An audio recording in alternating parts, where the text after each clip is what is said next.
Psaume 10. Contre les ennemis. Pourquoi, ô Éternel, te tiens-tu éloigné? Te dérobes-tu au temps de la détresse? Dans son arrogance, le méchant persécute le pauvre, qu'il tombe victime des mauvais desseins qu'il médite. Car il se glorifie, le méchant, des passions de son âme, le spoliateur blasphème, outrage l'Éternel. Avec son caractère hautain, le méchant ne s'inquiète de rien. Il est point de Dieu, voilà le fond de sa pensée. Ses voies sont prospères en tout temps, tes jugements passent au-dessus de sa tête.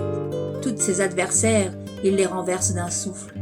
Il dit en son cœur, « Je ne chancerai point, jamais au grand jamais je ne serai dans l'adversité. » Sa bouche est pleine de parjures, de perfidie et de violence. Sa langue est au service du mal et de l'iniquité.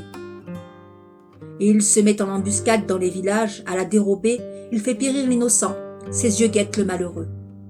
Comme le lion dans le fourré, il dresse de secrètes embûches, il les dresse pour s'emparer du pauvre. Il s'empare du pauvre en l'attirant dans son filet. Il s'accroupit, se tapit, et les malheureux tombent dans ses griffes.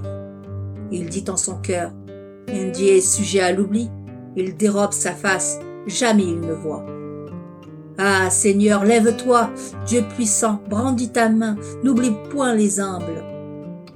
Pourquoi l'impie outragera-t-il Dieu, dirait-il en son cœur, que tu ne demandes aucun compte? Tu vois tout, tu regardes misère et chagrin pour les protéger de ta main. À toi s'abandonne le malheureux, l'orphelin, tu lui prêtes assistance. Brise le bras de l'impie, le méchant, châtie sa perversité, pour qu'il n'en soit plus trouvé trace. L'Éternel est roi à tout jamais. Les peuples disparaissent de son pays. Tu entends le souhait des humbles, Éternel. Tu affermis leur cœur.